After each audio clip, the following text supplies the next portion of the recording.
Concilio, reforma, contrarreforma, inquisición y demanda de nuevos templos. Ese marco cultural, religioso y geográfico es el que le toca vivir a esta tipología de pilas. Con lo cual estoy dando a entender de que las pilas se adaptan a esas circunstancias, son hijas de ese ambiente. 2 siglos son mucho tiempo y da tiempo a que evolucionen las fórmulas, pero ¿ahí cabe una persona? Bueno, ahora lo veremos. La urgente necesidad de contar con una pila bautismal, las dificultades económicas de las nuevas parroquias que surgen en esa época a Torrillo y la existencia de una importante red de alfares facilitaron que muchos de ellos recibieran encargo de pilas. Hablamos de un periodo comprendido entre la segunda mitad del 15 y la primera mitad del 16, por acotar un poco más finamente. El primero de estos interrogantes, por tanto... Un pintor ceramista muy importante que fue Sebastián Aguado. Ella, como vive en Talavera, pues no puede habitualmente venir físicamente a nuestros actos, pero para nosotros es un orgullo contar con su presencia, aunque siempre por nuestras redes sociales estamos siempre en contacto, así que muchísimo gusto de tenerte aquí entre nosotros. Y comunicaros pues que también ha sido en las últimas semanas muy importante esa aceptación de la propuesta que hizo la asociación para que la cabalgata de Reyes del año que viene, que organiza el Ateneo de Sevilla, pues una de las carrozas está dedicada a la cerámica artística. Ha sido una idea que tuvimos en la Junta Directiva y que, bueno, que ha cuajado, que entre todos la hemos sacado adelante, y para nosotros el día 5 de enero próximo, que además es domingo, pues podremos disfrutar de tener una carroza dedicada a la cerámica y que posiblemente el mismo día 6 también salga aquí en Triana. Así que queremos buenas fotos porque va a ser un momento único y en eso pues estamos trabajando, y para nosotros pues, ha sido un hito en la historia de nuestra asociación.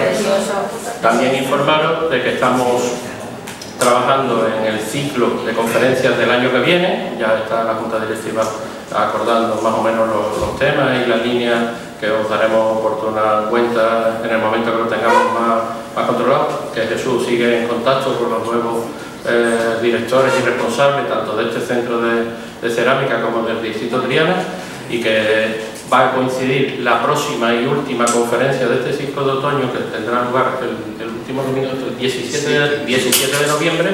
Viene un especialista del Alcázar hablando de los azulejos de Augusta en el Alcázar, y va a coincidir con una exposición que nuestro amigo Pepe Pizarro va a poner aquí en el Centro de la Cerámica, por lo cual nuestra próxima cita, si Dios quiere, será el 17 de noviembre en este mismo salón. Y hoy pues no ha empezado Jesús a hablar, porque hoy Jesús es nuestro protagonista. Jesús es la persona que desde hace muchísimos años está trabajando en el tema de las pilas vidriadas, así que su conferencia no podría ser otra que las pilas bautismales de cerámica vidriada en verde, entre los siglos XV y XVI. Son unas piezas que tenemos que proteger, que tenemos que conocer, defender, catalogar y que no se pierda ninguno. ¿Y quién lo va a presentar? Pues nuestro compañero Manuel Pablo, al cual doy ya la palabra sin más. Bien, pues buenas tardes a todos y a todas, y bienvenidos una vez más a esta sala José Gestoso para asistir a una nueva conferencia del ciclo de otoño. Para empezar, pues quería daros las gracias a todos por vuestra asistencia, y seguro que vamos a descubrir muchos detalles e información de la cual carecíamos, ya que el tema a tratar hoy es en general pues bastante desconocido y singular. Y singulares son las protagonistas de esta charla, las espléndidas pilas bautismales salidas de los alfares de Triana entre los siglos XV y XVI, que fueron enviadas a lugares lejanos como las Canarias o América como un elemento litúrgico y sacramental destacado para la cristianización de dichas tierras. Junto a las tinajas y los brocales de pozo, pues eran realizadas por artesanos de formación y cultura artesanal musulmana, mudéjares, que afincados en Sevilla pues pudieron seguir trabajando en los alfares tradicionales con el beneplácito de los conquistadores castellanos. Para hablarnos de esta e ilustrarnos sobre estas piezas únicas, contamos con la persona de Jesús Marín García, ceramófilo y presidente de la Asociación Pisana. Llevo bastante tiempo oyéndole hablar de este tema, investigando y recabando datos, una ardua tarea sobre unas piezas escasas, no muy bien documentadas y además muy dispersas. Pero estoy seguro que su exposición nos develará datos muy interesantes. Jesús, que nació en la localidad jarafeña de Olivares, aunque residente desde hace décadas en Dos Hermanas, es una persona que se compromete a sacar adelante lo que se propone, se vuelca y pone empeño en ello. Si no lo consigue, al menos lo intenta hasta la saciedad. Aunque a él no le gustan mucho estos piropos, que yo lo sé, porque es una persona humilde y de gusto sencillo, a mí me da exactamente igual y lo voy a decir. Es una de las personas que más ha trabajado por nuestra asociación desde su nacimiento, de forma constante y apasionada. No podéis imaginarse la cantidad de reuniones y citas con todo tipo de personas e instituciones, y si ya hablamos de políticos, ni os digo, que ha llevado y lleva a cabo. Y eso es un trabajo que no se ve, pero es digno de elogio, para que todo funcione lo mejor posible. Hoy yo quería aprovechar para decirlo y reconocerlo públicamente, entre otras cosas, y ahí lo dejo como dato, porque es la primera conferencia que nos ofrece. Y por lo tanto no habíamos podido presentarlo de esta forma antes. Junto a todo ello, aunque su profesión ha sido la de maestro de enseñanza primaria, ha estudiado y practicado pues la cerámica y la alfarería. No en vano, pues tiene titulaciones en ello por la Escuela de Arte de Sevilla.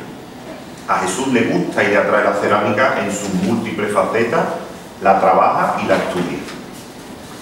Cuando yo me empecé a vincular a la web Retablo Cerámico, años en los que únicamente se catalogaba en ella la cerámica devocional, yo veía su nombre siempre en las fichas de la web de los retablos cerámicos de las haciendas y de los cortijos de nuestra tierra. Como anécdota personal, comentaros que yo entre mi familia lo conocemos como Jesús el de los cortijos, para que mis padres lo ubiquen correctamente. Jesús, yo le digo a mi padre, el de los cortijos. Ya saben quién es. Y yo me preguntaba, este hombre, ¿cuántos kilómetros se hace por esos caminos perdidos de la mano de Dios? Después a mí me ha picado también ese gusanillo y yo también me pierdo ahora por esos caminos buscando pues verdaderas joyas que hay escondidas en nuestras haciendas. Ahí disfruta Jesús con la cerámica de los siglos XVII o XVIII, que muchos de ellos conservan. Todo ello unido a otra de sus aficiones, la búsqueda de relojes de sol. Por cierto, Jesús fue de las personas que más decididamente apostó por la apertura de nuestra web a otros temas, y no únicamente devocionales, que fue en su origen, cosa que sin duda ha enriquecido sobremanera la base de datos de nuestra enciclopedia virtual cerámica. En fin, este es Jesús. Espero haberles mostrado una parte de su personalidad. Ahora oigámosle, yo ya me callo, y disfruten de su conferencia.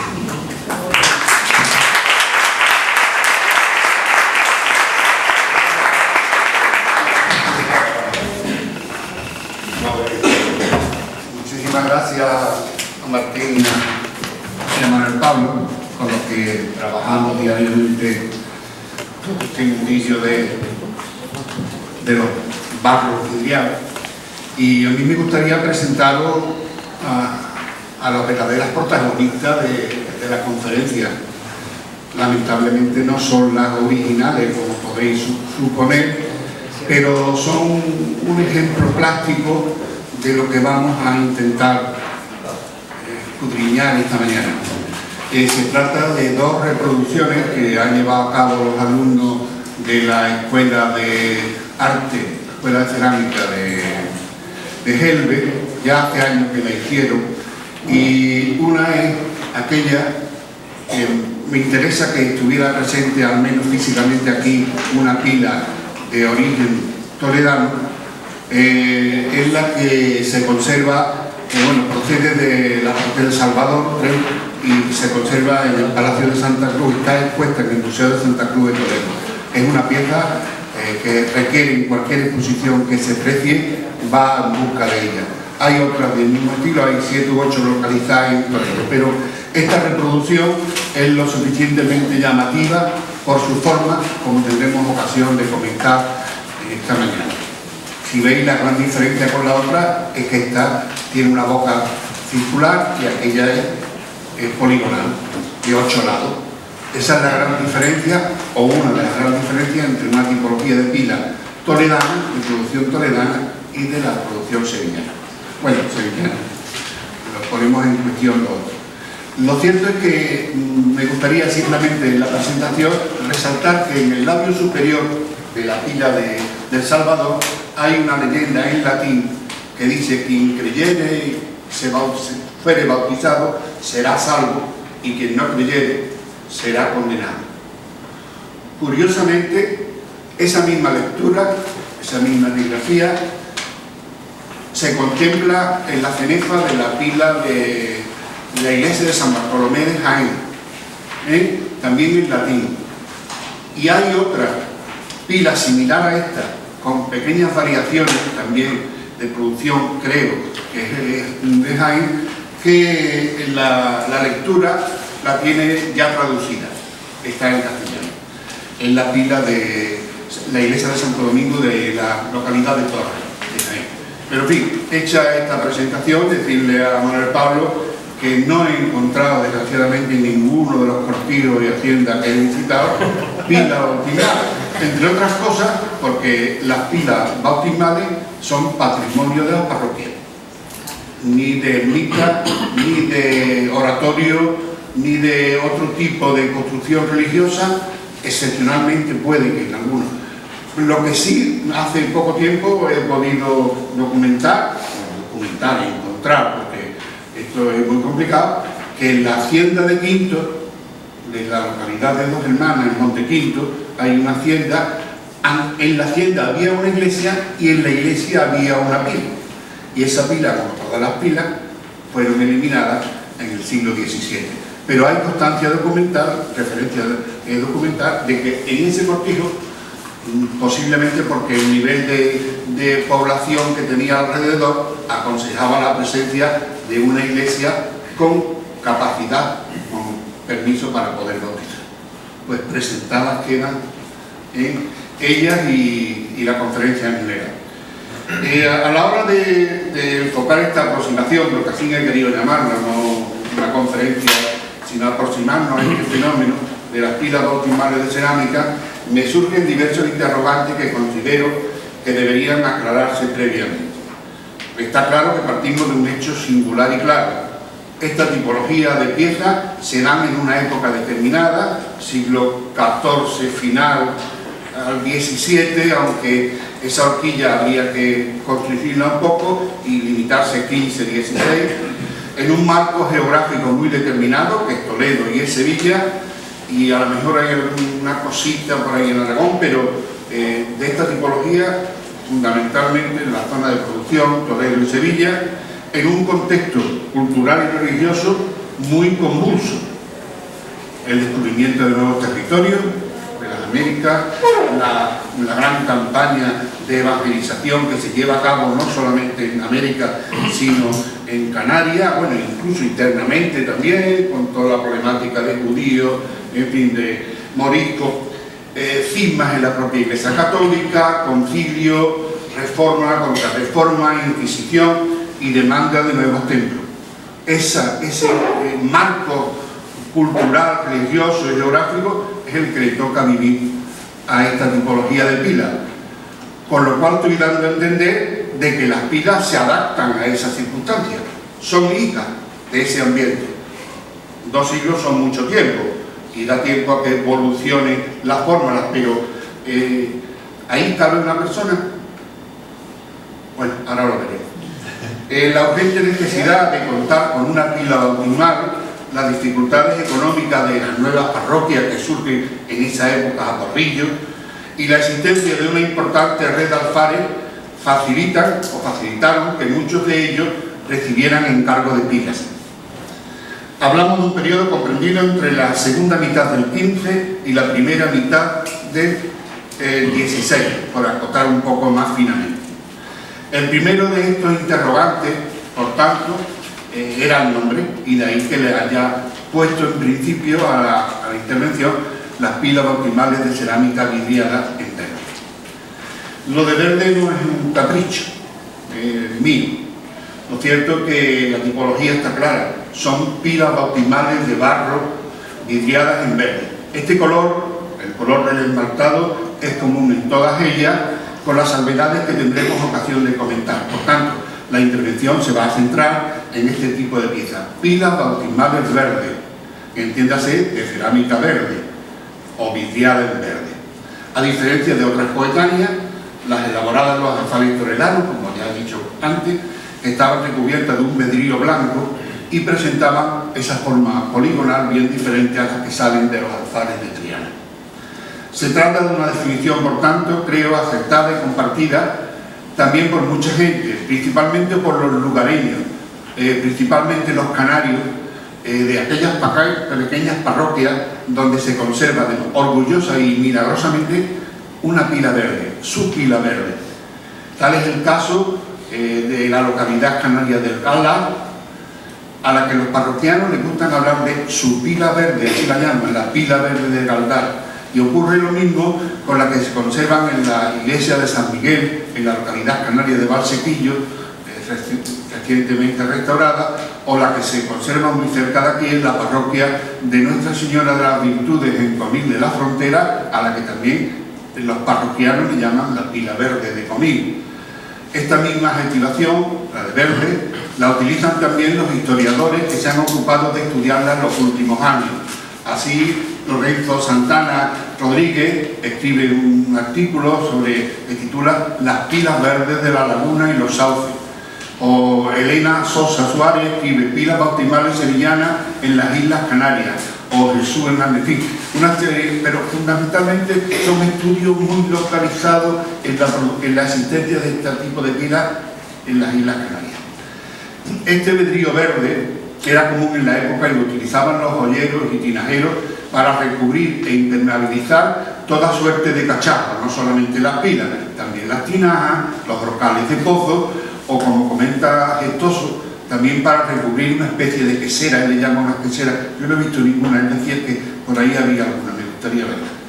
Escribía Gestoso sobre la calidad de estos vidriados y de la destreza que tenían estos joyeros, y que se lamentaba de que siglos más tarde, en el 17, los joyeros del 17 habían perdido esa capacidad, digamos, artística, industrial, y los verdes se les volvían verdes sucios, porque no era la misma habilidad de destreza a la hora de componer las fritas y los de aplicar. Era ni más ni menos un reconocimiento que hacía Gestoso a la maestría y a la destreza a la hora de aplicar los vidriados que tenían los joyeros de Triana. En un segundo interrogante sería acotar en el tiempo y en el estilo esta tipología de piezas. Son pilas mudéjares, son pilas medievales, son pilas góticas, son las tres cosas, son pilas de Triana, son pilas de Sevilla, por ampliar un poco el foco, son pilas del 15, son del 16, son del 14, en fin. Entonces estos interrogantes que no están resueltos suficientemente, al menos para mí, aconsejan no incorporar adjetivación alguna que los encorsete en exceso, lo que permitiría ir decantándonos a lo largo del estudio que hemos emprendido cuando dispongamos de datos ciertos, con mejor y más apoyo documental y con más rigor técnico y científico. Convengamos, por tanto, que nos vamos a referir a pilas bautismales de barro o cerámica vidriada en verde, la mayoría de hechas en Sevilla y en Triana desde final del siglo XV hasta principios del siglo XVII.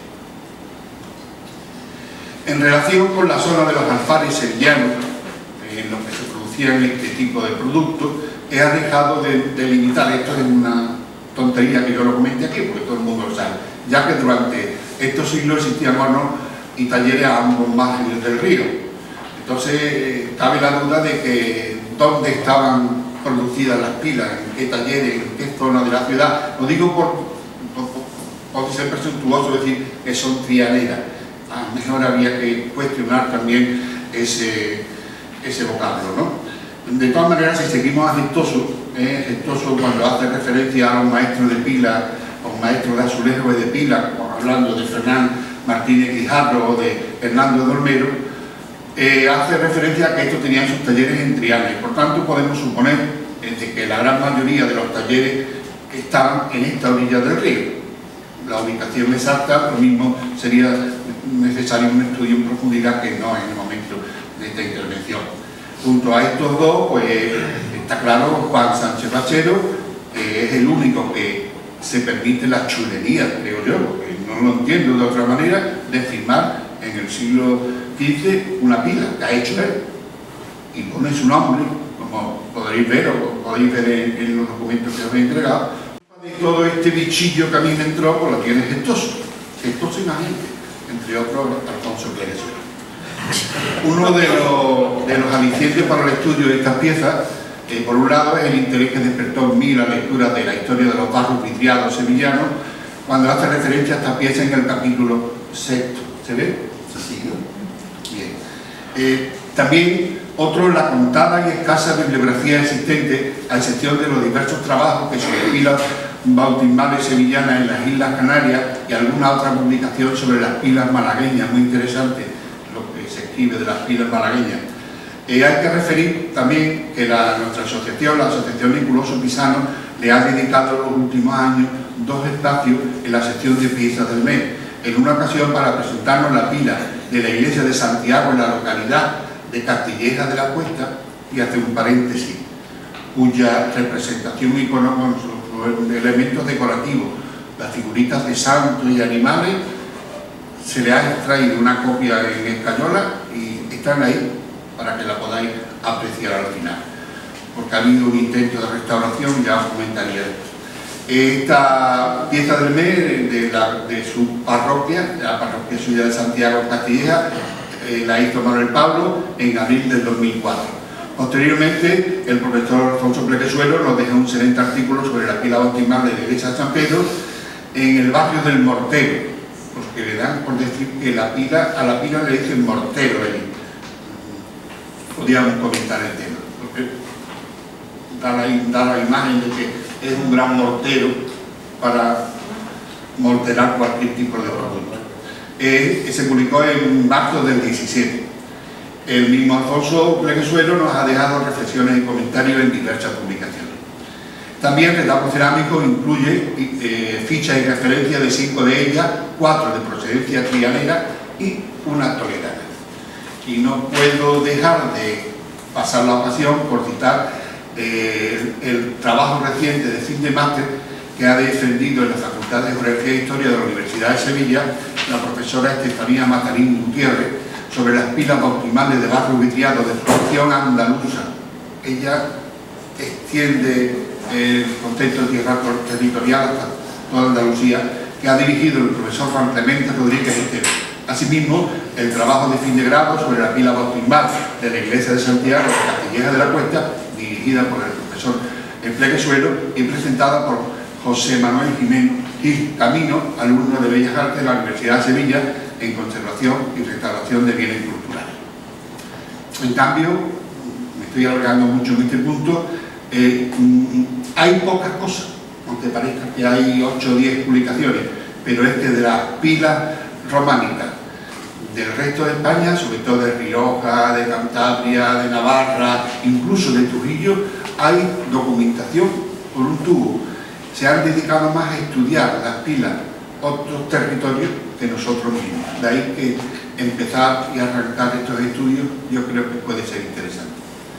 En fin, yo voy a pegar un salto porque me parece que me estoy pasando.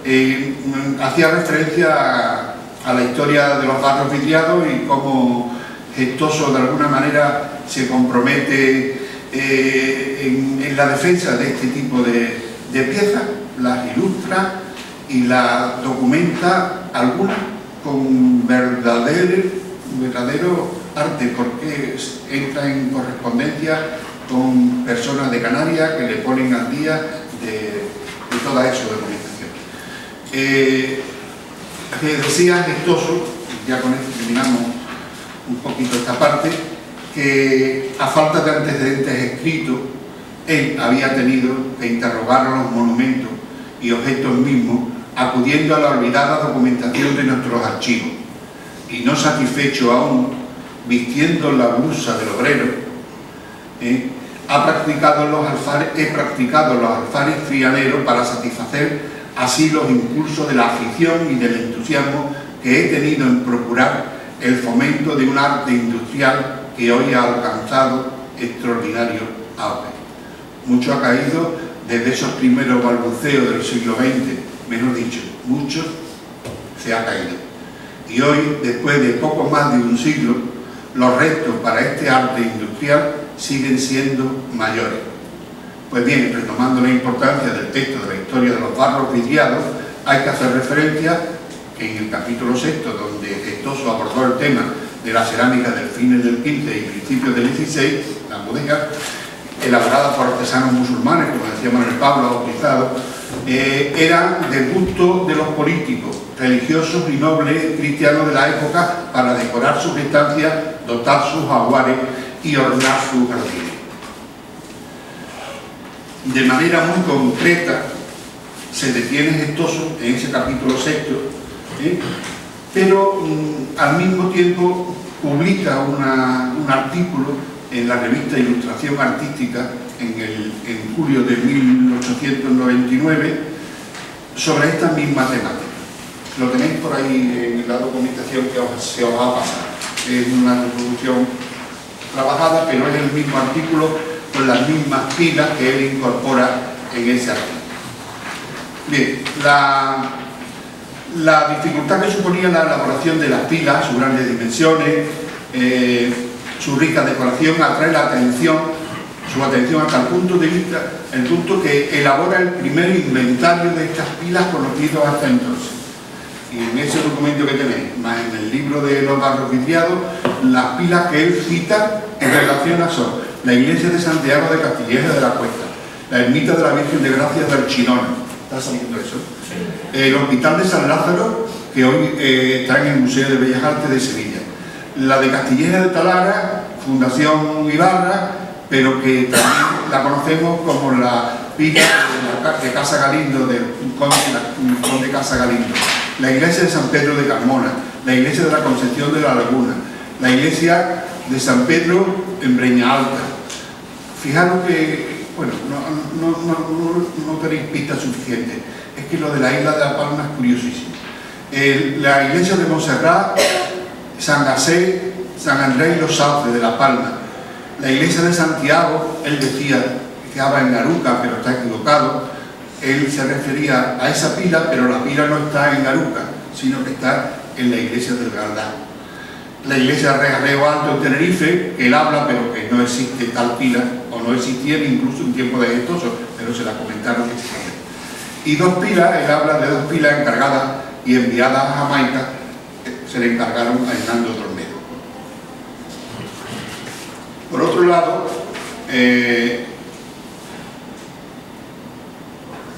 publica un artículo monográfico que, como hemos visto, como tenéis por ahí en esto. Desconocemos a fecha de hoy cualquier... he saltado un poco, porque en el diccionario de los artífices que florecieron en esta ciudad de Sevilla, total, que tenéis ahí delante, en uno de las contraportadas, yo lo he remarcado en verde, él dice, dice el editor, en preparación, noticias históricos de estudio de algunas pilas bautismales de barro cocido y vidriado, siglos XV y XVI. Desconocemos fecha de hoy si eso se llegó a publicar, ¿no? Vamos, no conocemos la publicación, si se publicó. Lo único que sabemos es que ese mismo año se publicó en la ilustración artística el artículo que tenía ahí delante. De todas maneras, parece ser, por las informaciones que he tenido ocasión de comentar con el profesor Pleguezuelo, que por esta época Gestoso recibió la visita de algunos historiadores de arte franceses, y alguno de ellos, en concreto Émile Lambert, se interesó de manera especial por las pilas bautismales de esta época, al que Gestoso debió facilitar la información. Ahí puede estar la razón de por qué Gestoso anunciara en este, digo yo, o dice Alfonso, pero de cualquier manera este hombre, no, por mucho que he buscado, no ha llegado a publicar absolutamente nada sobre Pila. En fin, finalmente es muy significativo que Gestoso eligiese para ilustrar la primera página de la historia de los Farros, eligiese una pila bautismal. La pila que se hallaba en poder de su amigo, el marqués de las Torres de la Presa, de Casa Galindo, y que tuvo ocasión de ver y estudiar en su casa palacio de la plaza que tenía en la plaza del Museo de Sevilla, y que tendremos ocasión de describir. Los restos de esa antigua iglesia mudéjar de Castilleja, que yo os animo a visitar, que está en la localidad de Benacazón, entre Benacazón y Analcázar, esconden muchos secretos de una de las pilas más antiguas que conocemos, que está bañada en turquesa y no en verde, como los pequeños azulejos que decoran las ojivas de sus ventanas o que aparecen esparcidos por las fincas colindantes. Yo he tenido ocasión de encontrar restos de cerámica turquesada en los alrededores de la iglesia, de la ermita. Las ojivas se ven claramente que son prácticamente de la misma tonalidad turquesa que la pila, y la pila decimos que es de la más antigua porque hay quien dice que se hizo en el siglo XIV, y si es de confirmarse esa hipótesis que Balbina Martínez defiende, que son finales del XIV, principios del XV, podía tratarse de la pila más antigua. No hay que olvidar que toda esta tipología de pilas que tienen esa raigambre mudéjar, procede muchas de ellas de templos mudéjares, con lo cual ahí habría que acercar al XIV, alguna de ellas sería esta. Bien, en este contexto hemos intentado en los últimos años indagar sobre el estado en que se encuentran las pilas referidas y estudiadas por Gestoso.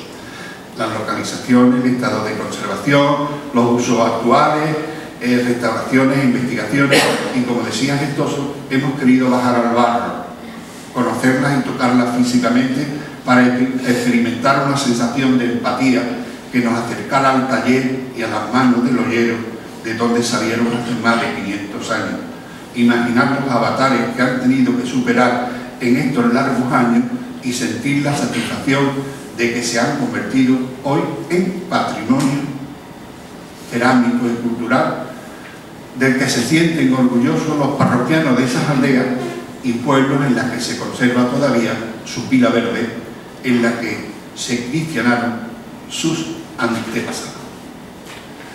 Bien, vamos a hacer un repaso lo más rápido posible por una parte más árida, que es el tema de la doctrina, la funcionalidad y el diseño. Yo me gustaría resaltar que las pilas son hijas de un contexto religioso, como he dicho. Ya lo he descrito al principio un poquito, pero ahí podéis ver cómo en esa primera diapositiva, en las sinodales de, no sé, del año 1600 y pico de Sevilla, se recoge, yo lo he subrayado, se regula todos los sacramentos, y se regula, por supuesto, el sacramento del bautismo, del cristianismo, y se recoge en comentarios de este tipo que las pilas del bautismo estén cerradas y con buena guarda, y los curas tengan de ella la llave, o las llaves de ella, y el que no la tuviera cerrada pague un ducado de pena para la fábrica. Y bueno, se regula hasta ese extremo, o si las prostitutas se pueden bautizar y en qué condiciones. sí, bueno, en esos sinodales, en esas constituciones, se llega a precisar tanto que merecen ellas solas un trabajo en relación con el tema bautismal.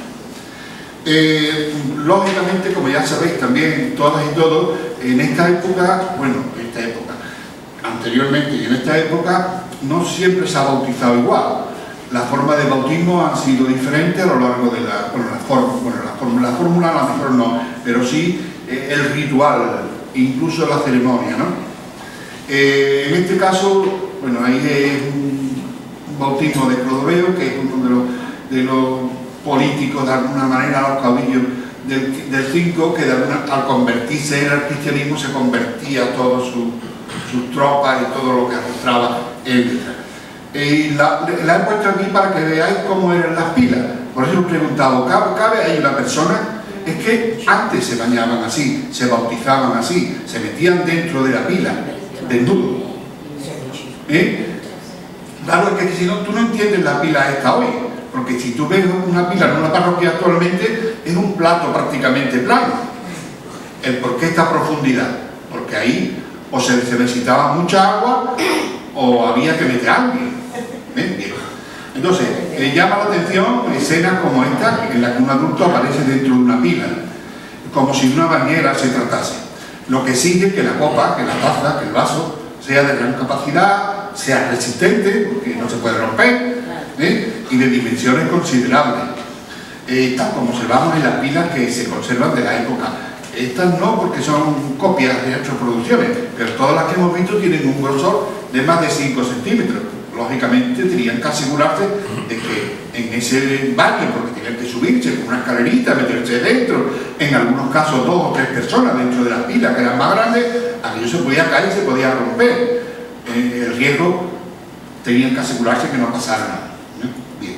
El sacramento del bautismo está considerado, como sabéis, como uno de los ejes del cristianismo y ha sido objeto de teorización. No voy a entrar en eso en detalle, pero hubo grandes debates sobre si la fe salvaba o salvaba al bautismo, todo lo que dio origen a todas las corrientes protestantes, si bautismo de inmersión, si bautismo de ablución, si bautismo de adulto, bautismo de niño, porque antes nada más que se bautizaban los adultos.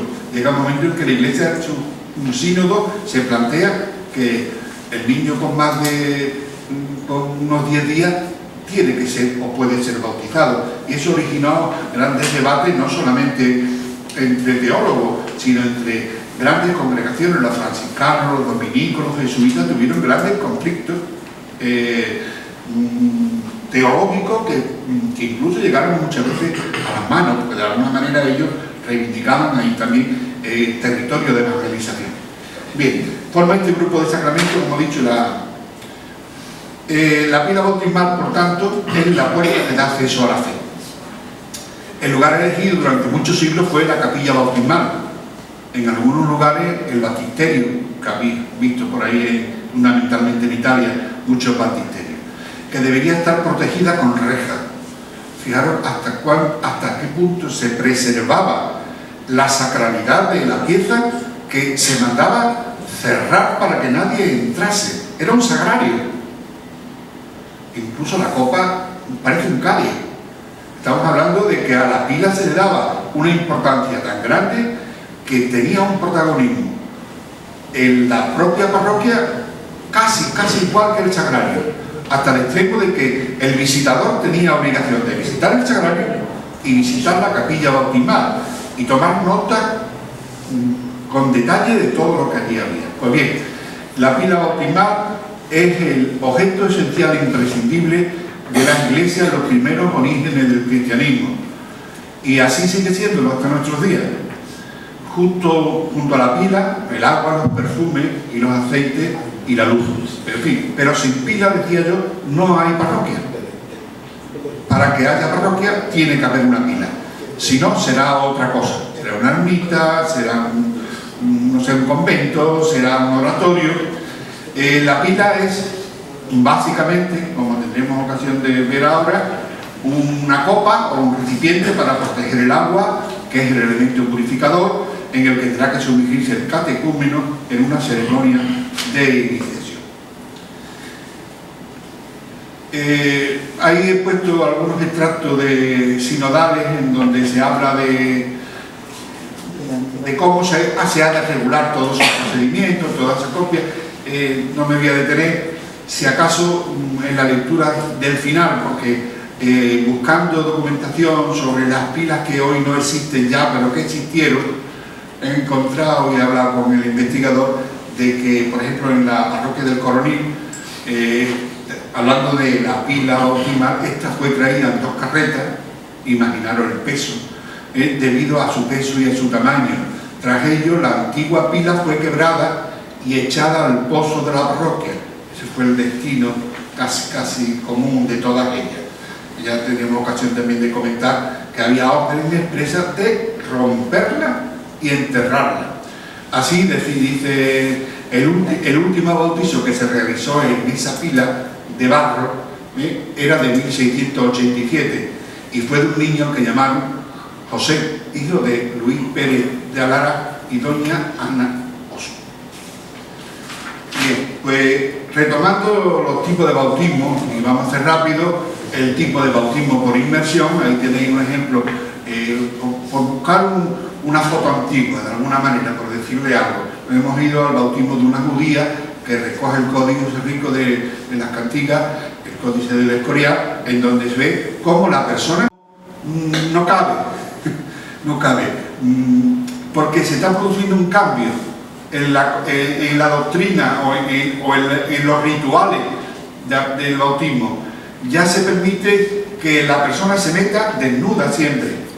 Primero bautizan a los niños, después bautizan a los hombres y las últimas las mujeres. El bautismo era por separado, pero todos van al agua. No caben enteros, no se sumergen enteros, pero por eso tienen que echarle después el agua. Ahí hay un bautizo mixto de inmersión y ablución. Yo no voy a pasar, ahí hay otros ejemplos del mismo códice. En este caso, el de abajo a la izquierda es el bautizo de un morisco, en donde ahí no hay pila ni nada, ahí pelado y montado desnudo, le echan el agua por arriba. Pero fijaros en las otras 2 mujeres que están siendo bautizadas, igualmente que la anterior, como las pilas aparecen con una decoración que no es propia, bueno, a lo mejor de la piedra sí, ¿no? Pero que nos están de alguna manera insinuando la tipología de las que nos ocupan hoy, incluso del propio ritmo decorativo que vemos. Pues bien, saltándonos, hoy día este es el bautismo, la forma de bautismo generalizada, la inclusión. He puesto ahí ejemplos del siglo XVI que ya también se empezaba a utilizar el bautismo, aunque la pila fuese con capacidad para inmerger a una persona, ya se le echaba el agua por arriba. El segundo de abajo de esa escala es del siglo XVII y ahí ya se opta claramente por el derramamiento del agua. Bien, las pilas, como lógicamente han ido evolucionando, los principales cambios pues, han sido que se han ido elevando sobre el suelo y la incorporación progresiva de un fuste, que como veis en la pila de la Basílica Paleocristiana de Gerena es una piscina, en donde se bajaba por una escalinata. Eso es propio en la Basílica Paleocristiana. El bautismo por inmersión es un baño. Aún hay religiones actualmente, o sectas o iglesias, que el rito del bautismo es una inmersión en una gran piscina. Se fueron elevando, por tanto, los fustes, la forma y las dimensiones fueron cambiando, poligonales, globulares, ovoides, los materiales fueron también cambiando, de piedra, de barro, de mármol, de madera, hasta de brillo se han utilizado. Decoración, pues también ha ido evolucionando, tallada, elementos vegetales, geométricos, sellos, estampaciones y otros elementos complementarios que tendremos ocasión de comentar, como son los sumideros o los desables. Ahí he querido resumir con 3 pilas de 3 momentos distintos, uno del siglo V, otro del siglo XV y otro de hace un cuarto de hora. También de cerámica, porque es la única pila de cerámica vidriada que he localizado en la Sevilla del 20 y se encuentra en la parroquia Yo he puesto piscina bautismal, en este caso no es piscina, es pila bautismal, donde tiene uno de los ceramistas sevillanos recientemente fallecido, un chaparro, tiene toda la iglesia decorada con cerámica suya. No sé si la pila es suya o no. Bien, vamos a pasar a uno de los aspectos que vamos a atacar, es el tema de los temas funcionales, técnicos y artísticos. Ahí veis un tinajero de Villarrobledo trabajando. Lo he querido coger porque no he encontrado a ningún maestro de pila, ningún joyero haciendo una pila, pero yo os juro que si me hubiera dado tiempo, estas pilas no hubieran sido estas, hubiera hecho una por mí. Quería experimentar si yo era capaz de elaborar una pila con las mismas técnicas y el mismo procedimiento, con los mismos elementos de esmalte, de barro, de decoración, que lo hacían en el 16. No se me han quitado las ganas, pero el problema es que no sé dónde ponerla después. Si alguien la quiere y la hago, se la regalo. Bien, pero lo que sí yo tengo claro, por lo que sé un poquito, de que esta pila se ha hecho a base de churros y de pellizco y de paleteado, no cabe otra técnica. Primero, porque bueno, esta está muy reducida al tamaño, esta originalmente es mayor, pero hemos encontrado, como veremos ahora, pila de un diámetro de 100 a 110 centímetros de diámetro. Son pilas que tú no puedes hacer a torno, tú tienes que levantarlas con pellizco, con placa, y tienes que ir conformándola a base de golpe de paleteado para que los churros se vayan quedando bien pegados unos con otros y en la cocción eso no explote, porque cualquier burbuja de aire, cualquier chamota que se le incruste hace que la pila se te vaya al garete, con lo cual un trabajo al que le dedicarían como mínimo 10-15 días, tenían que asegurarse de que eso no se iba a romper en la cocción. Pero en fin, pues entonces lo más parecido que se me ha ocurrido es esta foto que ilustra esta primera parte. Después, ahí tenéis un poquito cuál sería el diseño tipo, ¿no? Ahí hay los elementos que componen una pila, están sota, caballo y rey. En la taza, le podemos llamar copa, ya habéis visto, o vaso, pero en fin, en la taza parece que es lo académicamente más certero. El fuste, algunas tienen basa, y después yo he puesto el diseño en unos trazos ahí, porque no he querido incorporarlo, que es que llega un tiempo, y eso se recoge en las sinodales, en la que los arzobispos, los obispos, los que legislan de alguna manera en la época, se quejan de que muchas de las pilas, no podéis perder de vista de que estas pilas llenas de agua, no sé cuántos litros caben ahí, pero caben litros, esto se llenaba y se bendecía solamente el sábado santo, en la vigilia pascual. Hay una ceremonia, una parte de la ceremonia de la vigilia pascual destinada al agua.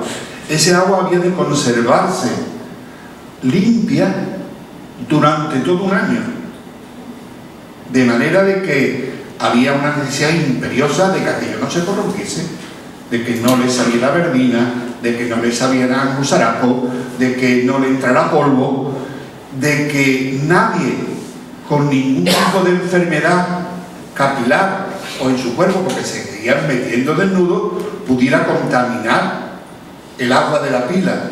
Entonces, ¿qué es lo que hacían? Que se inventaron y exigieron que todas las pilas tuvieran un pocillo, que en principio era un niño monaguillo que iba con una pila en la mano, con una pilita o con un cacharro de barro en la mano, y el cura vertía el agua en la cabeza y caía en el cacharrito. Y este cacharrito a veces se vertía, llegaron a prohibirlo, tú no puedes meter ese cacharrito con agua en el interior de la pila. Entonces lo tiraban a un sumidero, a un desagüe que tenían a pie de pila. Hasta que al final dijeron, no, esa pieza, en vez de que la tenga el niño en la mano, con el riesgo de que se te caiga y todo eso, se incorpora la propia pila, de manera que podéis ver algunas de las pilas, incluso actuales, actuales me refiero porque son todas del 17 para adelante, menos las modernas, que tienen en el interior una pequeña pilita, con su desagüe, que el agua va por el fuste a un sumidero invisible y el agua se pierde. Afortunadamente las pilas y las aguas se reponen o se bendicen prácticamente en cada ritual, en cada bautismo, ¿no? Y no hay que esperar un año entero. Pero de ahí, y es curiosísimo, por si os da la curiosidad de buscar o leer, a todas, incluso se regulaba, tenían que tener una tapa que impidiera que entrase la luz, que entrara el polvo o que entrase cualquier tipo de bacteria, cualquier tipo de bicho, ¿no? Y hasta el punto eso se cumplía que muchas veces la tapa artísticamente es más interesante que la propia pila. Se volcaban en cómo hacer la tapa. Algunas tienen formas impresionantes, varía de las épocas y varía de la riqueza de la iglesia, porque estas otras, las parroquias no se podían permitir todas el mismo lujo de encargar ninguna pila. Muy bien. En cuanto a todo lo que hemos visto, o he visto en estos años, meses de trabajo, hay una primera aproximación, porque hay en las pilas de que estamos hablando, las acotadas, las zonas de Andalucía, todas tienen más o menos unas características comunes. Ahí tenéis a Manuel Pablo tomándole medidas en plan ojo de buen cubero a la pila de Casa Galindo. ¿Te acuerdas? Bueno, el diámetro de las pilas, de las copas, de las tazas, oscilan entre los 80 y los 100 centímetros, para que os hagáis una idea. 80 podía ser esto, 110, la de Casa Galindo, por ejemplo, que es de las más grandes con las que nos hemos encontrado. Y la menor es una que tuvimos ocasión de fotografiar Paco y yo, que se encuentra en la casa de la Condesa de Lebrija, que es una pila pequeñita, no solamente en copa, sino también en altura. La altura total oscila también entre los 126 centímetros de la pila que está en el Museo de Antequera, una pila muy esbelta y muy alta, o los 90, que es prácticamente como esto de alto, de la que hay en la casa Condesa de Lebrija. La profundidad de las tazas, que nos va a poner en evidencia quién cabía dentro, y pues oscilan también. Hay pilas de 40 de profundidad y pilas de 80. Lógicamente las de 80 o las de más capacidad eran las que se empleaban más antiguamente, ¿no? El grosor de las paredes, yo he dicho que entre 4 y 5 centímetros, casi todas tienen los 4, incluso el labio superior también tiene 5. El repertorio decorativo, casi todas, están a base de placas añadidas pegadas con barbotina a las paredes de la pila. En este caso, esa lectura que veis ahí, esos son piezas hechas fuera de la elaboración, no están talladas, están hechas con molde seguramente o modeladas, y después pues, se ha pegado sobre la cerefa que estaba vacía. El interior normalmente de las pilas está vidriada de esmalte blanco, en algunas se ven los chorreones del verde que se le da por fuera, y el exterior lógicamente verde porque son pilas verdes.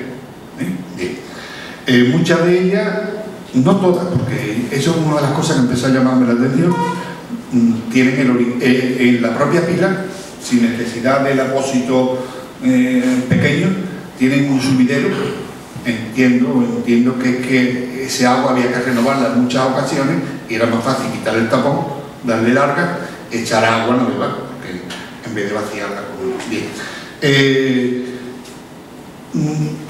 Una zona sin vidriar, generalmente la base de la taza, ahí veis, nos tomamos el gusto de verle las intimidades a la pila, en este caso el asiento. Ahí teóricamente debería de... Bueno, ese es el apoyo que tiene la pila para meterla en el horno, porque si no se pegarían los esmaltes, se pegarían a las paredes del horno y se quedaría pegada. Entonces siempre hay una parte que no está vidriada, y en este caso está claro que la pila de Casa Galindo, la parte no vidriada es la parte de abajo. Se ve el agujero, ¿lo veis el agujero de desagüe? Bien. Esto me da pie a... Bueno, todas están datadas entre finales del 15.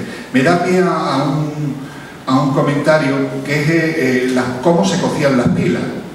Bueno, cómo se hacían, posiblemente se hicieran boca abajo. Así se fueran ovalando, ¿no? Pero cómo se cocía una vez que... Me refiero no a los esmaltes, ahora hablaremos, sino cómo se metían en el horno.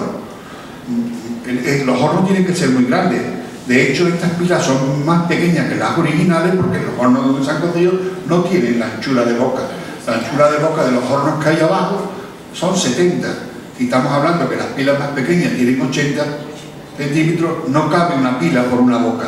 Ya, si quieren meterla tienen que manipularla, pero también porque si la profundidad son 80, no te da. Se necesitaban hornos especiales de bocas especiales. Entonces, normalmente pues había que meterla en una carretilla o a mano para que no se destrozara la decoración, aunque los vidriados aguantan más que los óxidos, pero en fin, y se pusiera. Porque tampoco se ven zonas de apoyo de trípode en las bocas. Por lo menos yo, cuando he estado visitándola, no es que haya ido con unos ojos especialmente para localizarlo, pero no se aprecia. Se aprecia que las partes bajas, donde va a encastrar el pie, después eran las que estaban sin vidrio. Bueno, ahí tenéis un poco las distintas tipologías. Hay una gran similitud, lo tenéis en vuestros papeles, pero, y los nombres de dónde están cada una, pero predominan las ovoides y las globulares. Hay algunas que se salen un poco de madre, pero casi todas son medio globo o medio óvalo, ¿no? De alguna manera. Y algunas, la regularidad de la forma la rompen con una zona vertical, que podemos llamarle, para entendernos, cenefa, que es la parte que se suele intervenir con la decoración, fundamentalmente. Aunque en algunas se interviene hasta yo qué sé, todo, pero la gran mayoría conserva la decoración en esa zona de la cenefa. Como la tenéis ahí, yo no voy a entrar en detalle, pero os he puesto solamente las pilas que se conservan completas.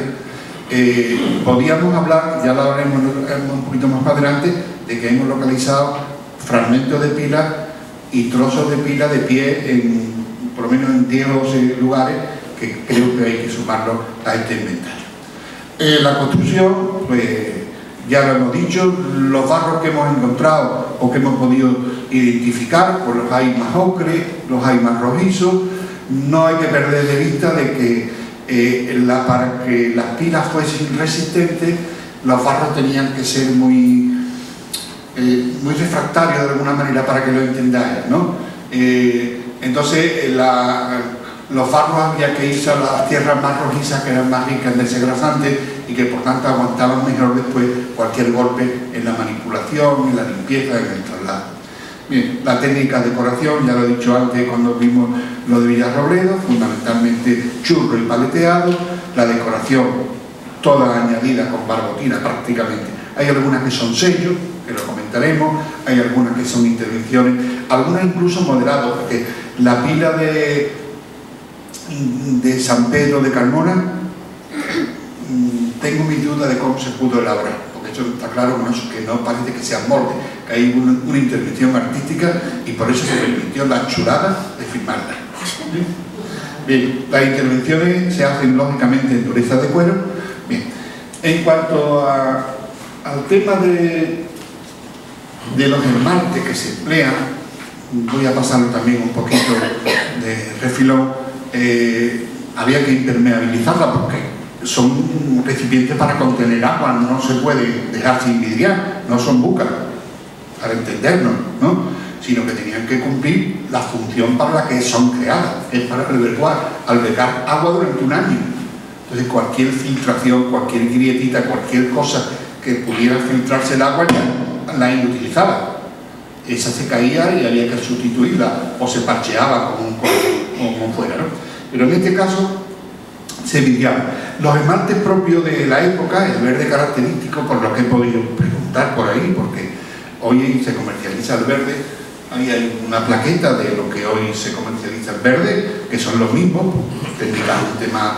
Se utilizaba el sulfuro de plomo, eran esmaltes de plúmbico, fundamentalmente extraían la galena, y me comentaban algunos alfareros de que en las minas de Almadén se solía traer este material.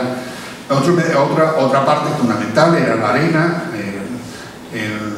la arena de Bonares, que es el sílice que aportaba la composición, y que esa misma arena de Bonares o tierra de Bonares se le añadía como tierra, no como arena, a la...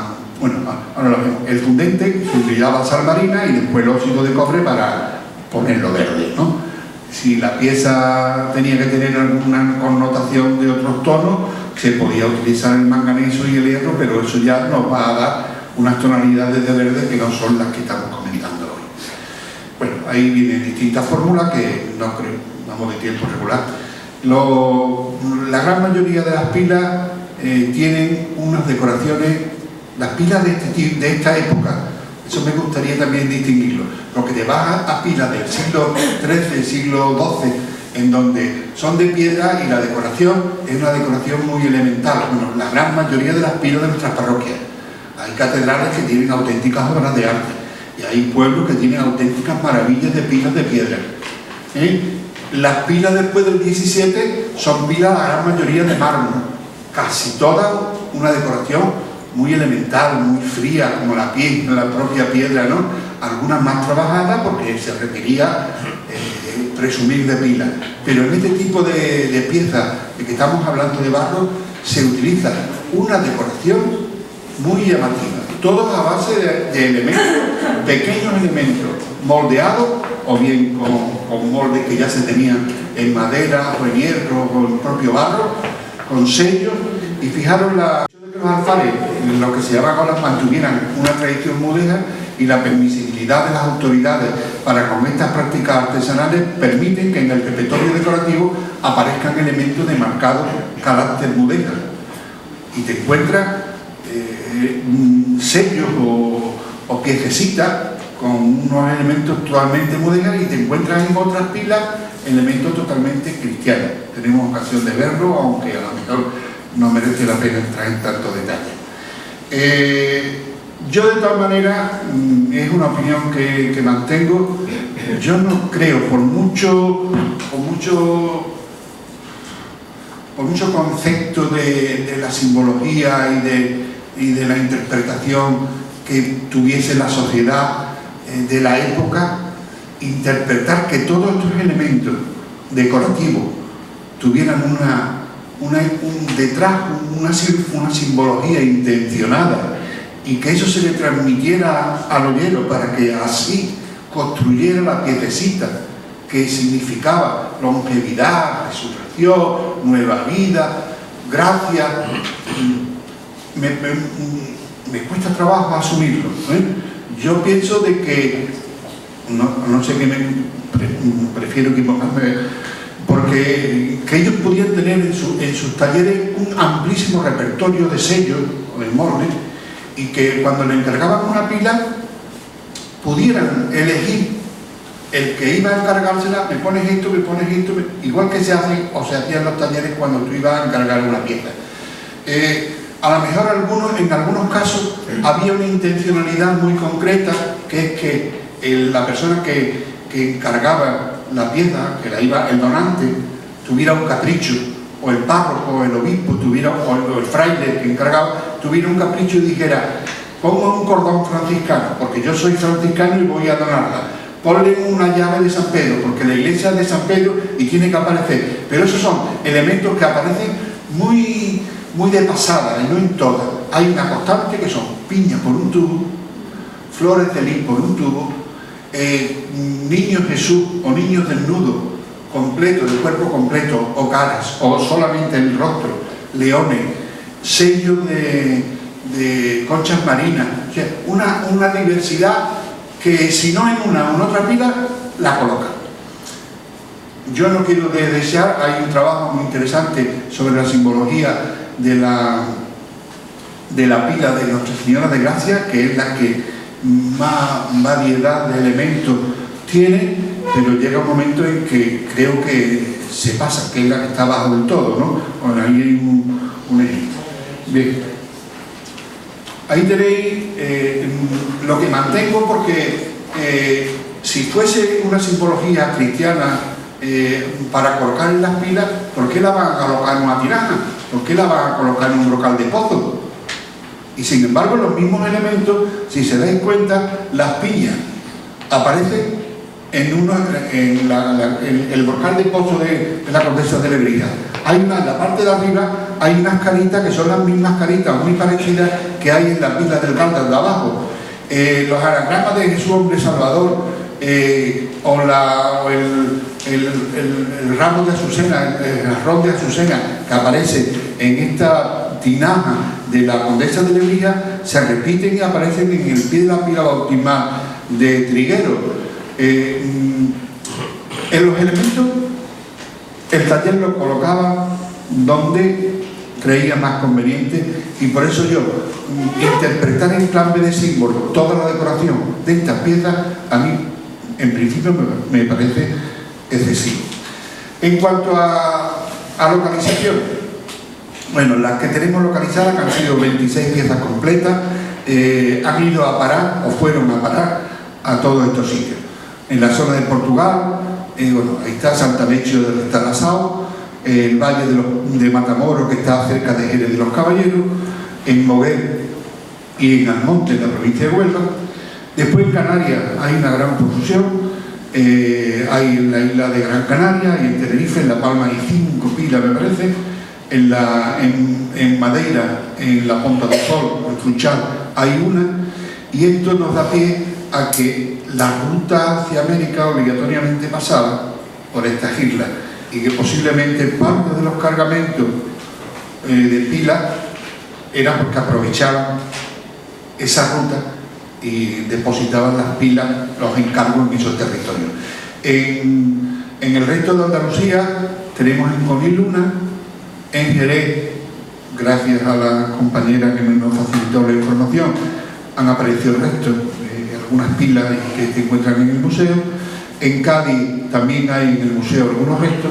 En Gibraltar tenemos referencia de algunos fragmentos de pilas encontradas en los alrededores de la catedral. En Sevilla, las que conocéis y ahora veremos, Carmona, Castilleja, en Sevilla la del museo, la de Casa Galindo y ya está, ¿no? Sí, muy bien, de Condesa de Lebrija. Castilla de la Cuesta, en Málaga, Antequera y en Chile. Esto es fundamentalmente lo que tenemos. Sobre las dataciones, ¿de cuándo se hicieron estas pilas? Pues la datación de las pilas estudiadas resulta difícil determinar la fecha exacta de su ejecución. Las fuentes más fiables son los libros de fábrica que conservan las parroquias y los libros de bautismo. No obstante, estos documentos desaparecen en la gran mayoría de los casos debido a incendios o a sustracciones.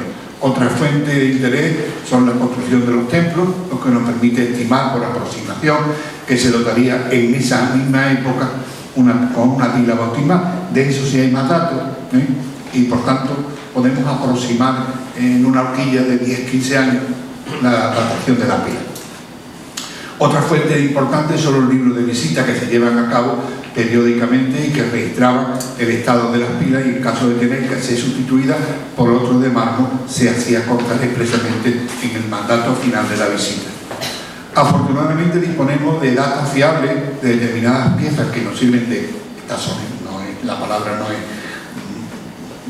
se corresponde con este tipo de contexto porque es más de animales, para algunas otras por la similitud que presentan en su tipología, en los motivos decorativos y la cotidianidad. O sea, yo, por ejemplo, cuando estuve visitando la pila de Santalecho de Restauración, todas las fuentes documentales que había y referencia era que la iglesia era de 1624, lo cual obligaba a que la pila tenía que ser por lo menos de esa época, pero a mí no me cuadraba. Yo había visto esa decoración en otros sitios, y da la casualidad de que la misma decoración de la de Santalecho es la que tiene la pila del Galdar, que es una de las pocas que están datadas fehacientemente, porque se conoce el encargo que se hizo y es de 1485. Luego, de 1485 a 1624 hay una gran diferencia, ¿no? Porque hay que pensar, porque es que o bien las pilas venían de otro sitio, o bien allí hubo alguna parroquia o alguna ermita. Y al final hemos aclarado algo, porque la primitiva, digamos, capilla que hubo en Santalecho, lo refleja otra de las estatuas que están afuera, es de 1400 60, me parece.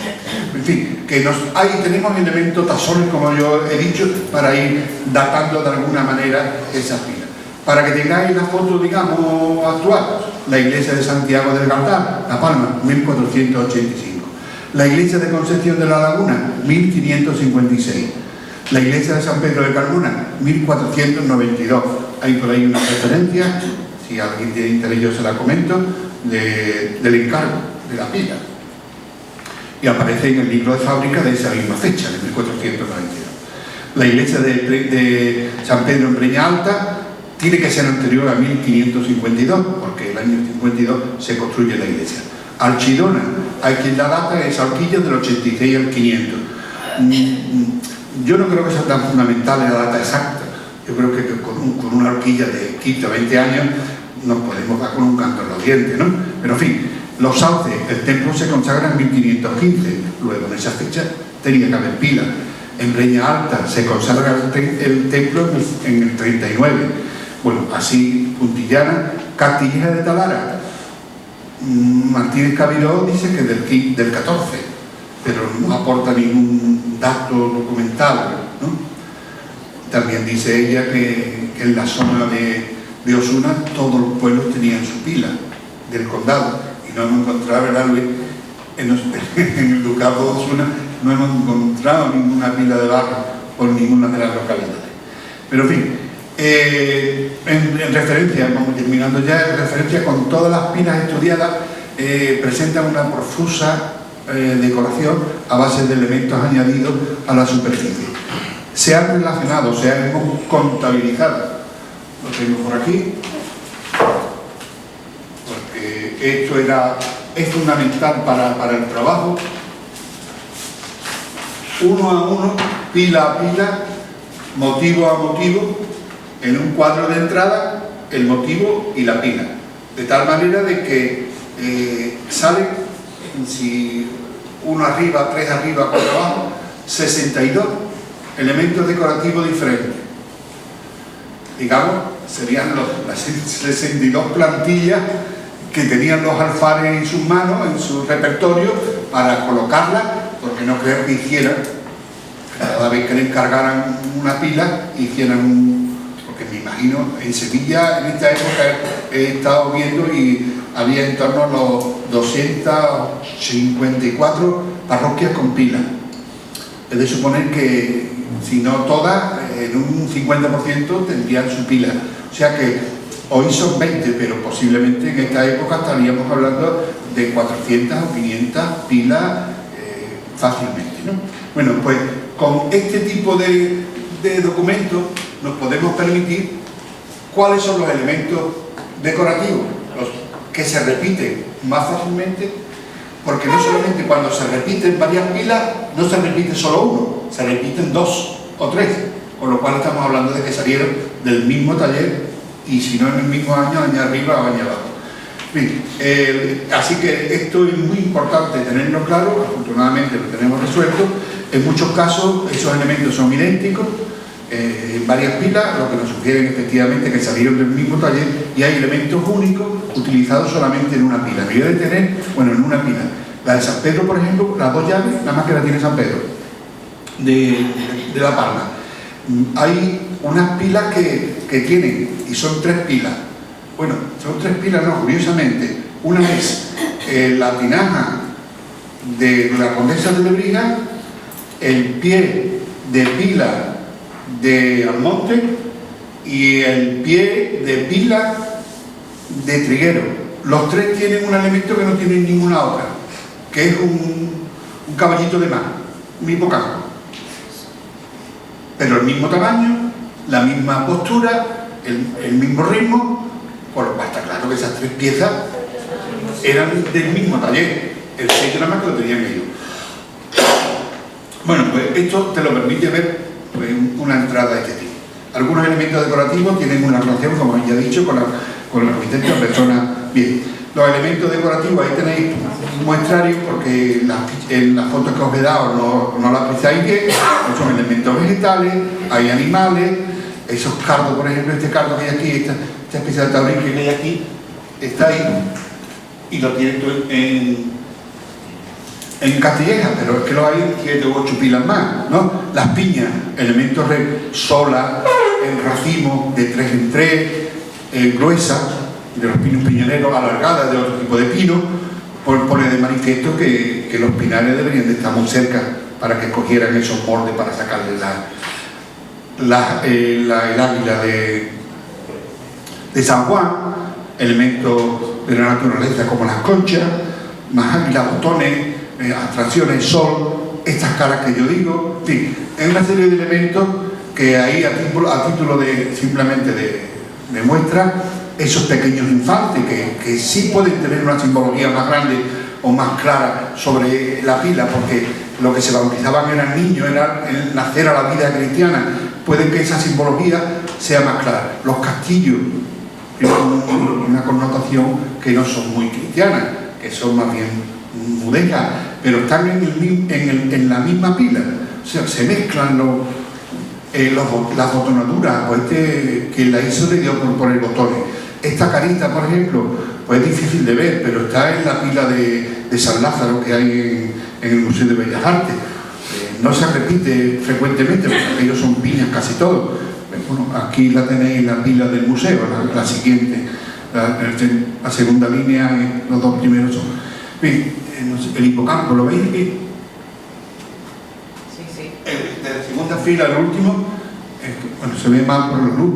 Bueno, estas son. Y después ahí hay unos repertorios decorativos que más interesantes, porque son intervenciones que son arañando, haciendo incisiones en el barro, como son la pila del Valle de Matamoros, que merece un comentario aparte porque es de las únicas que no es verde y tenemos unas dudas con alguna conclusión. Las pilas bautismales de cerámica verde son objetos fundamentales en la impartición del bautismo. Casi todas son salidas de alfares andaluces, son objetos de difícil factura que requerirían expertos alfareros, normalmente se lidiaban exteriormente por fuera y de blanco por dentro, a pesar de que fueron muy numerosas, más de 234 en el Reino de Sevilla, solo nos han llegado 30 piezas. Una orden tajante de sustitución y eliminación provoca su desaparición. Las que se conservan son a consecuencia de que se pudo eludir la orden no llegó a la isla de La Palma, o hayan aparecido en excavaciones o hallazgos ocasionales. Podemos contar que, por ejemplo, las que se conservan en el Museo de Moguer, una viene de la iglesia de San Bartolomé y haciendo un alquerque para poner un árbol en la puerta de la iglesia, excavando apareció el resto de la pila. El pie de pila precioso de Almonte, tapando una, ¿cómo se llama eso? Una saetera que había en la capilla, pues resulta que estaba dentro de la saetera, escondía el pie. Que el que sea, los que fueran, si le gustaba la pieza, la escondía si podían, o si no la arrumbaban en una habitación, y afortunadamente las que hay es porque alguien con algún tipo de visión decidió reservarla, esconderla, quitarla del uso, pero afortunadamente nos ha llegado. Por la documentación consultada se puede decir que el 80% de las parroquias sevillanas, las que se erigen desde finales del siglo XV hasta mediados del XVI, pudieron tener pilas de barro en verde y a partir de mediados del XVII fueron sustituidas progresivamente. De las 26 pilas documentadas, parece claramente que 24 proceden de Triana, salvo las 2 que se encuentran en Jaén, que es esto, que podían tener una producción local, porque no hay gran similitud, nada más que son verdes y que son globulares, pero no hay callones en ninguna de las pilas tirianas, no hay esos cordones tan grandes, todo lo más aparecen los cordones franciscanos, los bordes no son así, pero en fin, hay que tenerlas en cuenta porque nos sirven también de referencia. Los vidriados son idénticos, son verdes. Bueno, me parece que me he pasado. Los vidriados empleados son idénticos. Vamos a ver. Verdes a excepción del turquesa y el melado de las pilas de Castilleja de Talara y de Valle de Matamoros. Todo este trabajo que estamos llevando a cabo nos sugiere salidas y caminos para seguir trabajando. porque no hemos hecho más que empezar. Los pocos pero importantes estudios realizados en los últimos años nos abren un camino para la investigación más metódica y científica que nos permitirá conocer la producción de pilas de cerámica en esos concursos 15 y 16. La exportación de las pilas a América en apoyo de la cristianización del nuevo continente, tráfico que se hace desde Sevilla fundamentalmente, abre una línea de investigación importante que habría que afrontar. Hay algunas referencias de que fueron a Jamaica, encargadas a Olmedo, Hernando de Olmedo, algún obispo de los que van allí pues se quiere llevar su pila, en fin, entonces se encarga, no sabemos del paradero final de esas pilas. Buscando por ahí me encontraba con una curiosa en una localidad mexicana de Topopan, no se me mucha cuenta, no sé si la tengo aquí, pero claro, es de barro vidriado, pero es melada, como la del Valle de Matamoros, con una decoración ligeramente diferente, pero me encuentro, y es curioso, que es que el obispo franciscano que se asienta en esa parroquia monta una escuela de arte, de artesanía, y entre ellas monta una escuela de tartarería. El obispo era sevillano, el fraile era de origen, bueno, mentira, era de origen italiano. Y entonces él enseña a hacer cerámica a los parroquianos, y entre las piezas que hace su propia pila.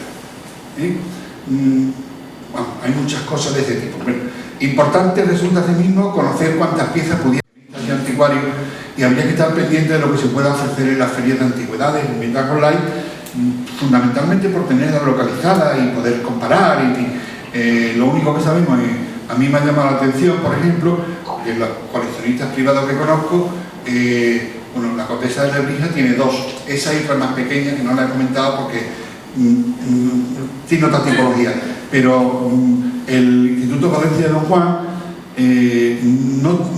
yo pienso que no es una pila óptima, tiene una pila, parece una pila de alusiones, pero decorada de distinta manera, no de esta tipología de pila verde, pero me extraña que siendo esto lo que era, gran conocedor de este tipo de fábricas, como que y de antigüedades, sus grandes amigos no tuvieran una pila sevillana.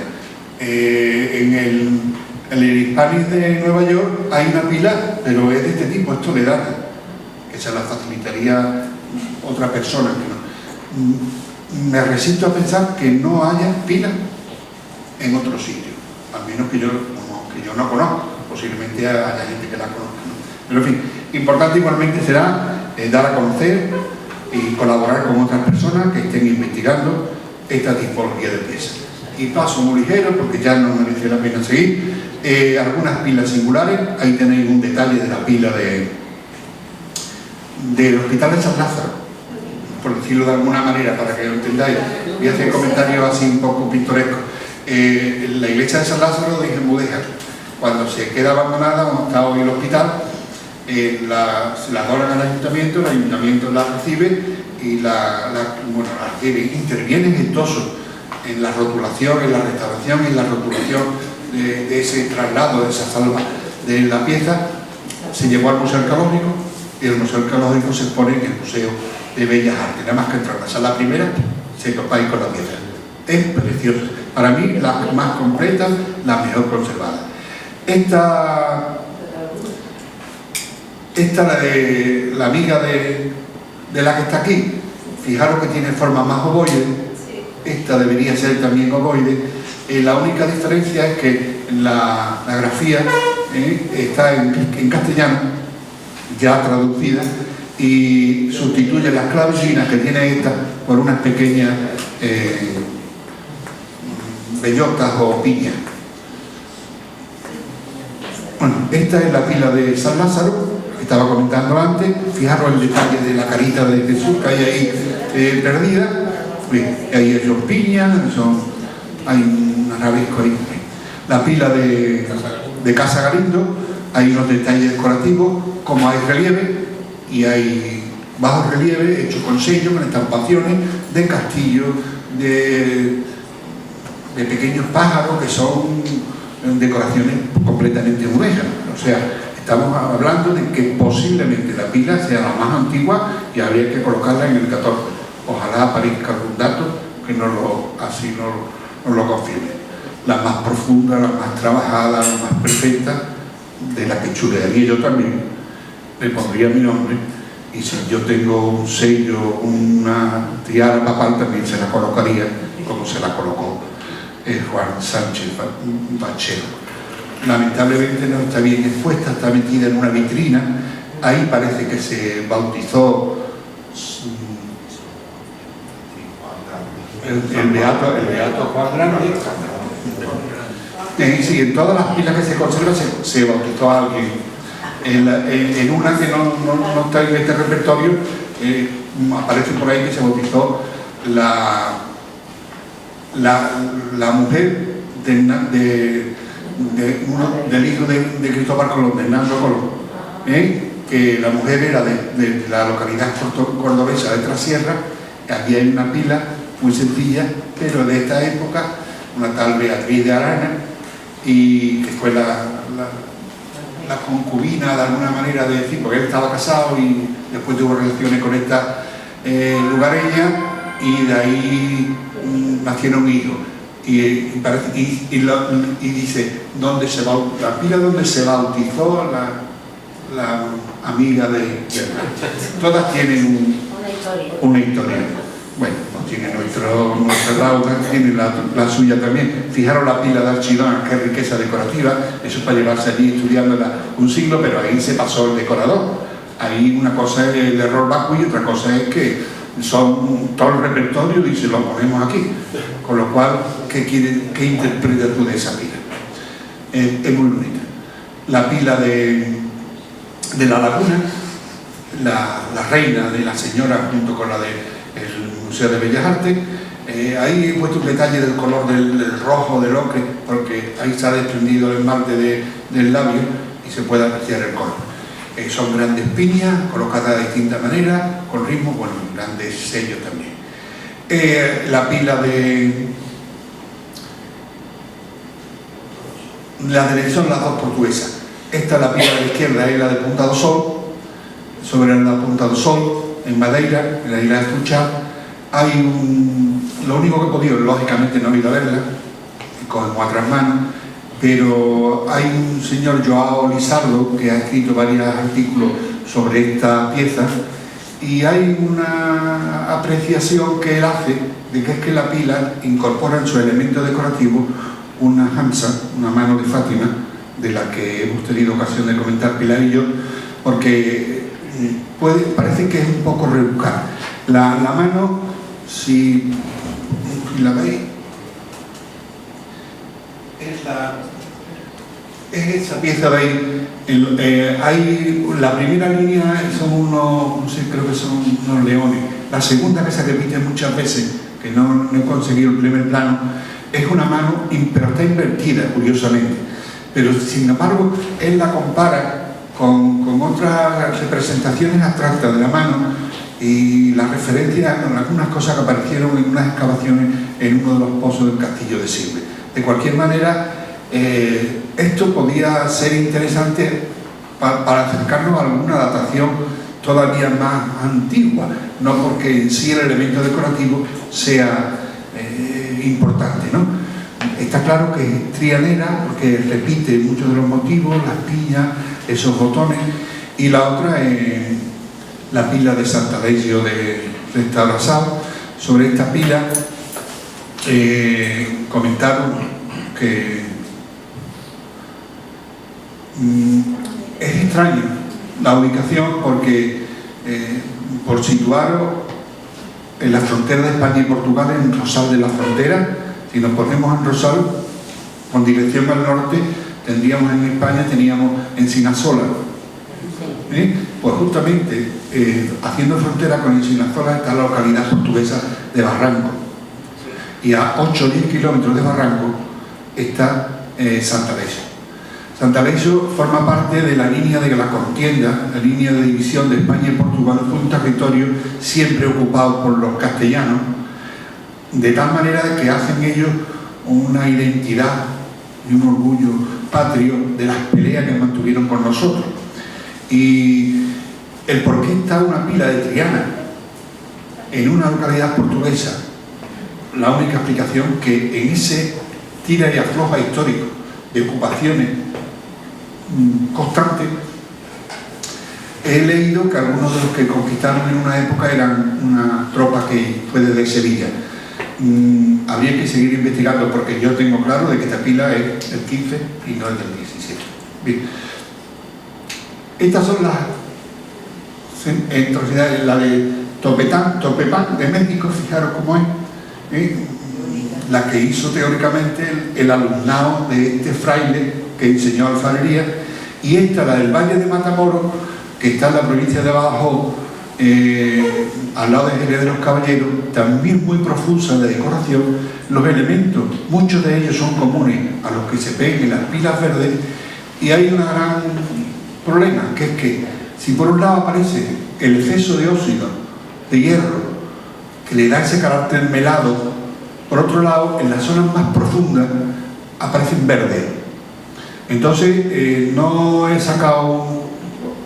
Si fijaros que en la fotografía de abajo de la izquierda aparecen las jarras de azucena que aparecen en otras de las fábricas de... ahí aparece la primera línea prácticamente junto a las caras, ese elemento decorativo, aparecen las pilas de Triana bañadas de verde. ¿Que ¿Por qué tiene este color? Bien podía tratarse de que hubiera habido un descuido y una contaminación en la aplicación de los óxidos. Era muy fácil, igual que si te pasa con el cobalto, hay una contaminación de cobalto en la composición del vidriado verde, el resultado tiende a turquesarse.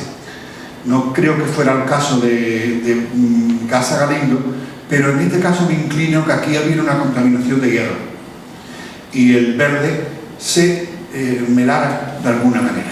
Pero en fin, estas son tecnicidades que no... La pila que tenemos más cercana, de la que no hemos hablado, la más sencilla, es la que tenemos en un centro precisamente que se llama Mudéjar, que se encuentra aquí. Es una donación de un pintor sevillano, Virgilio Matoni, que era entregado al Ayuntamiento de Sevilla, que se expone muy sencilla de decoración, muy sencilla de forma y más pequeña que el resto de las pilas. Y ahora que nuestros gobiernos se han persuadido, decía Gestoso, de la necesidad de fomentar la restauración de nuestras industrias artísticas, puesto que son inagotables fuentes de riqueza, a ellos les toca en primer lugar poner los medios para alcanzarla. Y Sevilla debe exigirlo así. Muchísimas gracias.